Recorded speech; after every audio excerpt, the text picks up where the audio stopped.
দেশের ব্যাংকিং খাতে চলতি হিসাব বছরের অর্ধবার্ষিক শেষে খেলাপি ঋণ দাঁড়িয়েছে 1,45,000 কোটি টাকার বেশি।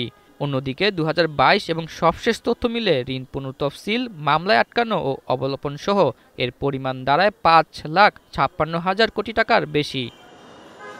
অথচ এসব ঋণের বিপরীতে যে প্রভিশন রাখা দরকার তা পূরণ হয়নি। আলোচ্য সময়ের প্রভিশন রাখার কথা ছিল প্রায় 99,000 কোটি টাকা, আর রাখা হয়েছে 79,000 কোটি টাকা। সেই হিসাবে ঘাটতি রয়েছে 19,000 কোটি টাকার বেশি।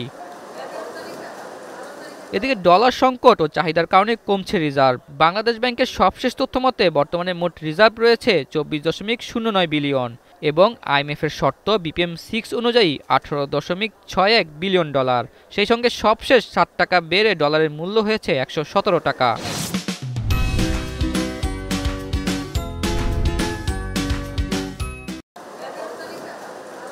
অপরদিকে ব্যাংকিং খাতকে দুরবস্থা থেকে ফেরাতে চলতি বছরের শুরুতে ব্যাংক একীভূতকরণের সিদ্ধান্ত নেয় কেন্দ্রীয় ব্যাংক। এতে একটি ব্যাংক স্বেচ্ছায় আগ্রহ দেখায়, পরে সিদ্ধান্ত থেকে মুখ ফিরিয়ে নেয় কয়েকটি ব্যাংক। এতে বাংলাদেশ ব্যাংকের এই নীতি নিয়ে কথা বলেন বিশেষজ্ঞরা।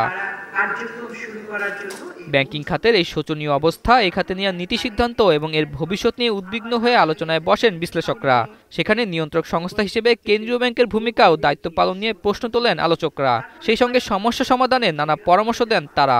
বৃহস্পতিবার সেন্টার ফর পলিসি ডায়ালগ আয়োজিত এক গোলটেবিল বৈঠকে এসব কথা জানানো হয়।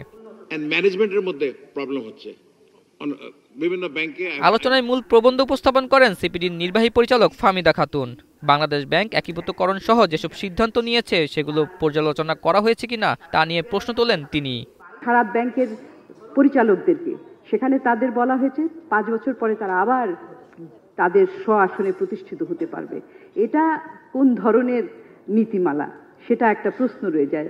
আপনি তাদেরকে তিরস্কৃত করার বদলে পুরস্কৃত করছেন। তো এই ধরনের যদি হয় সুশাসনের অবস্থা, তাহলে ভালো ব্যাংকগুলো একত্রিত করার পরে তাদের অবস্থাটা কেমন হবে সেটা নিয়ে চিন্তা রয়ে যায়। অ্যাসেট ম্যানেজমেন্ট কোম্পানি করে ঋণ খেলাপি কিনে সেটাকে কম দেখানো নিয়ে প্রশ্ন তোলেন barrister Anisul Islam Mahmud. This asset management bank is a bogus thing and this will destroy the banking sector. In the name of যে asset management আপনি কেন করছেন? To satisfy IMF. গ্রাম থেকে শহর সব মানুষ ব্যাংক খাত নিয়ে চিন্তিত। সেই সঙ্গে অফশোর ব্যাংকিং, সুকুক, মুদারাবা এ ধরনের বিষয় সাধারণ মানুষের মনে ধোঁয়াশা তৈরি করে বলে জানান সাবেক পরিকল্পনা মন্ত্রী। মুদারাবা, মুশাহাদা, মারাবাদা এইগুলা দিয়ে একটা ফগ ক্রিয়েট করা হয়, যার সরল মানুষ আমাদের মতো যারা আরবি শব্দের মধ্যে পুণ্য খুঁজি, মনে হয় মুদারাবা করলে শুধু টাকা পাবো না, সওয়াবও পাবো। The tyranny of unfamiliar words, offshore banking. I am myself not very clear what it is offshore banking, but মানুষের মনে করতে পারে there is something very big there. এদিকে বাংলাদেশ ব্যাংক এখন সমবায় সমিতি হয়েছে বলে জানান সাবেক এই গভর্নর। আর বাংলাদেশ ব্যাংক শুনবে, বাংলাদেশ ব্যাংক অনেকটা সমবায় সমিতির মতো হয়ে গেছে মনে হয়। যে বাংলাদেশ ব্যাংক ব্যবসায়ী ব্যাপ with due respect with bank director, অর্থাৎ যৌথভাবে বোধহয় তারা ডিসিশন নেয়।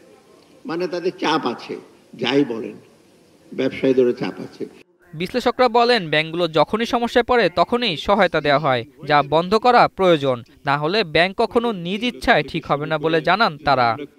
এটা কিন্তু শেষের বিচারে আতাউর নিয়ন, এখন, ঢাকা।